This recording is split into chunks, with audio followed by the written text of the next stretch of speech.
Guys welcome to channel. और आज हम स्टार्ट करेंगे प्रिपरेशन ऑफ हेलो एल्केन्स। तो यार प्रिपरेशन बहुत ज़्यादा इंपॉर्टेंट है आपके बोर्ड्स के लिए, क्योंकि इसमें डायरेक्ट क्वेश्चन आते हैं और कन्वर्जन्स जो होंगे वो आपके यहीं से ही बिल्डअप स्टार्ट होंगे। ओके, तो पहली जो प्रिपरेशन होती है वो होती है अल्कोहल से। तो यार अल्कोहल से ना चार तरीके से प्रिपरेशन हो सकती है। ठीक है, तो हम पहले टाइप की प्रिपरेशन पढ़ेंगे by the reaction of hello acids. तो हेलो एसिड्स क्या होते हैं, जैसे कि HX, और X यहाँ पे क्या होगा, हेलोजन का एटम, F हो गया, Cl होगा, Br हो गया, या फिर आयोडीन हो गया। ठीक है, और यहाँ पे हम अब रिएक्शन देखते हैं। तो ROH plus HX gives RX plus H2O। सो यहाँ पे R जो है वो है हमारा अल्काइल ग्रुप। अल्काइल ग्रुप मैंने आप पे पहले ही बताया था, अल्काइल ग्रुप होता है जैसे CH4 है हमारा। ठीक है, तो उसमें से अगर 1 हाइड्रोजन का एटम निकल जाए तो ये बचेगा CH3। ठीक है, तो ये CH3 जो है ना, ये होता है हमारा alkyl group. Okay, for example जैसे हमारे पास है CH3, CH2, CH3। तो इसमें से अगर कोई हाइड्रोजन निकल जाए, कहीं से भी निकल जाए, यहाँ से निकल जाए, यहाँ से निकल जाए, यहाँ से निकल जाए, तो जो बचा हुआ जो हमारे पास ग्रुप बचेगा उसको हम कहेंगे अल्काइल ग्रुप। तो यहाँ पे भी अल्काइल ग्रुप है R। सो ROH प्लस ये यहाँ पे अल्कोहल है एक, अल्काइल ग्रुप के साथ जब OH ग्रुप लग जाता है तो वो अल्कोहल बन जाता है। तो ROH प्लस HX हमारा हेलोजन एसिड था, और उसकी जब साथ में रिएक्शन होगी तो ये जो X है हमारा, ये जो X है वो यहाँ पर आ जाएगा, और जो ये ROH था हमारा वो इस H के साथ कंबाइन होके H2O बना देगा, और ये बना देगा RX, और ये है हमारा हेलो एल्केन। ठीक है, ये हो गया हमारा हेलो एल्केन। एग्जाम्पल देख लीजिए, C2H5OH, ये है हमारा इथाइल अल्कोहल।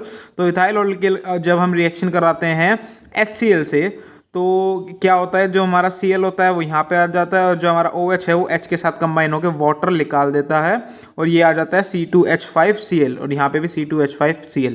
ठीक है, अब यार ऐसे ही रिएक्शन हम कर सकते हैं HBr और HI के लिए भी, लेकिन यार HBr और HI जो होते हैं ज़्यादा स्टेबल नहीं होते, बहुत ज़्यादा रिएक्टिव होते हैं, जिसकी वजह से हमको at the time of reaction उनको प्रिपेयर करना पड़ता है। तो उनकी प्रिपरेशन हम करते हैं NaBr या फिर KBr विद कंसनट्रेटेड H2SO4 से। ठीक है, तो कंसनट्रेटेड H2SO4 से जो होगा ये देगा एक H+। तो H+ देने के बाद जो ये H+ होगा ये Br के साथ कंबाइन हो जाएगा, और जो हमारा K है या फिर Na होगा ये हमारा HSO4 जो बचा हुआ है उसके साथ कंबाइन होके KHSO4 बना देगा, या फिर और हमारा बना देगा HBr। ठीक है, अब ये जो HBr हमें मिला है इसकी रिएक्शन हो जाएगी ROH से। तो ROH प्लस HBr ये दे देगा C2H5। ये एग्जाम्पल था यहाँ पे C2H5, जब हम R की जगह जब C2H5 यूज़ कर लेते हैं HBr के साथ तो ये बन जाता है C2H5Br और H2O। तो यहाँ पे भी क्या हुआ, यहाँ पे भी Br है वो OH को हटा के OH की जगह Br आ गया, और जो हमारा OH था वो H के साथ कंबाइन हो गया, उसने H2O निकाल दिया। अब ऐसी हम HI के साथ भी देख सकते हैं। तो HI को भी at the time of reaction हमको प्रिपेयर करना पड़ता है, क्योंकि ये बहुत ज़्यादा रिएक्टिव होता है। तो हम इसकी प्रिपरेशन देख लीजिए, HI की प्रिपरेशन कैसे होगी, तो वो होगी Ki प्लस H3PO4। अब यहाँ पे Br के रिएक्शन में हमने लिया था कंसनट्रेटेड H2SO4। ठीक है, लेकिन हमने HI की प्रिपरेशन के लिए H3PO4। तो यार इसका एक क्या कह सकते हैं वो आप,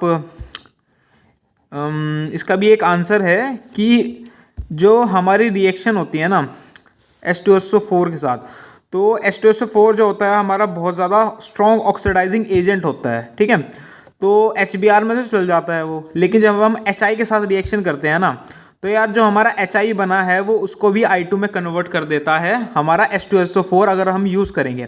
तो हमें H2SO4 की जगह अगर कोई माइल्ड ऑक्सीडाइजिंग एजेंट चाहिए होगा तो वो हम यूज़ करेंगे H3PO4। ठीक है, तो Ki प्लस H3PO4, और यहाँ पे भी ऐसे ही होगा, यहाँ पे एक H जो होगा वो I के साथ कंबाइन हो जाएगा, और हमारा जो बचा हुआ होगा K उसके बचे हुए के साथ कंबाइन हो जाएगा, तो यह आ जाएगा KH2PO4 प्लस HI, फिर ये HI जो होगा वो ROH के साथ रिएक्शन करके बना देगा C2H5I प्लस H2O, ठीक है। अब जैसे यहाँ पर यही सेम बात लिखी है, in this reaction concentrated H2SO4 can not be used since it is a strong oxidising agent, ठीक है। ये बहुत ज़्यादा स्ट्रॉन्ग ऑक्सीडाइजिंग एजेंट होता है and can oxidise HI into I2। अब यार ये क्वेश्चन बोर्ड्स में भी, ये क्वेश्चन जो है ये वाला कि why we use H3PO4 instead of H2SO4, ठीक है। तो यार ये बोर्ड में भी आया हुआ क्वेश्चन है, तो आपको यही आंसर लिखना है इन बाय यूजिंग H2SO4, ठीक है, we can not form HI as H2SO4 is a strong oxidising agent and can oxidise HI into I2, ठीक है। तो यार अब हम बात करते हैं reactivity of halogen acid toward this reaction, ठीक है। जो अल्कोहल के साथ हमारी पहली रिएक्शन थी HX जो था हमारा, वो हमारा अल्कोहल के साथ रिएक्शन करके बना रहा था RX प्लस H2, ठीक है। तो उसमें रिएक्टिव मतलब कि सबसे ज़्यादा अच्छे से रिएक्शन कौन देगा, ठीक है।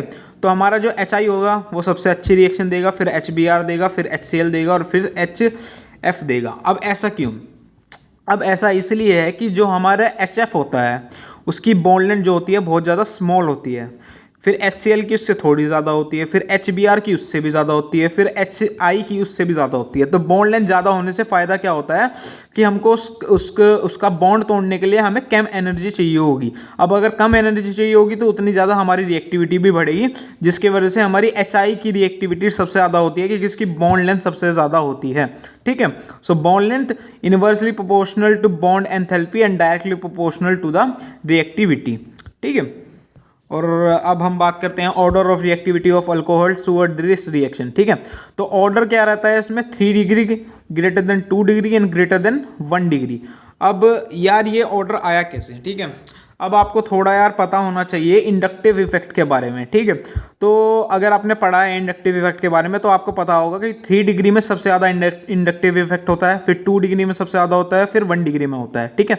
जैसे कि यहाँ पर ये 3 डिग्री का एक अल्कोहल है, ठीक है। तो 3 डिग्री अल्कोहल में होगा क्या कि इस कार्बन पर बहुत ज़्यादा इलेक्ट्रॉन जो होंगे वो प्रेजेंट होंगे, ठीक है।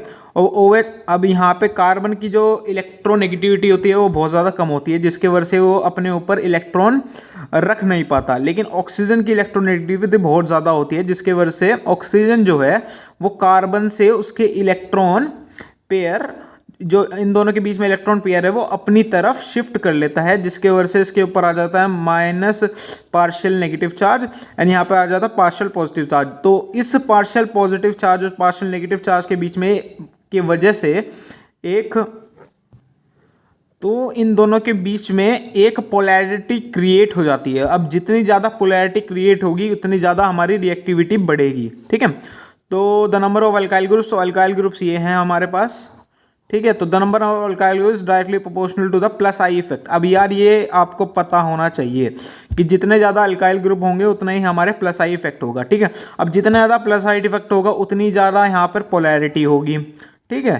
तो उतनी ज़्यादा पोलैरिटी होगी बिटवीन CO बॉन्ड, ठीक है, और उतनी ज़्यादा हमारी रिएक्टिविटी होगी, जिसके वजह से जैसे कि यहाँ पर ये 3 डिग्री का हमारे पास अल्कोहल है और यहाँ पर 2 डिग्री का है, तो इसमें जो है पोलैरिटी ज़्यादा होगी क्योंकि यहाँ पर अल्काइल ग्रुप ज़्यादा हैं, जिसके वजह से एक हम कह सकते हैं एक हम इनकाइल ग्रुप ज़्यादा हैं, जिसके वजह से हम कह सकते हैं कि यहाँ पे प्लस I इफेक्ट जो होगा ज़्यादा होगा, जिसके वजह से पोलैरिटी जो होगी C और O के बॉन्ड के बीच में वो बहुत ज़्यादा होगी कंपेयर टू दिस, क्योंकि यहाँ पे ये 2 डिग्री का है, ठीक है। यहाँ पे ये 2 डिग्री का होगा, जिसके वजह से इसमें कम पोलैरिटी होगी इससे कंपेयर करेंगे। और ऐसे अगर हम 1 डिग्री का ले लें तो उसमें सबसे ज़्यादा कम पोलैरिटी होगी, ठीक है।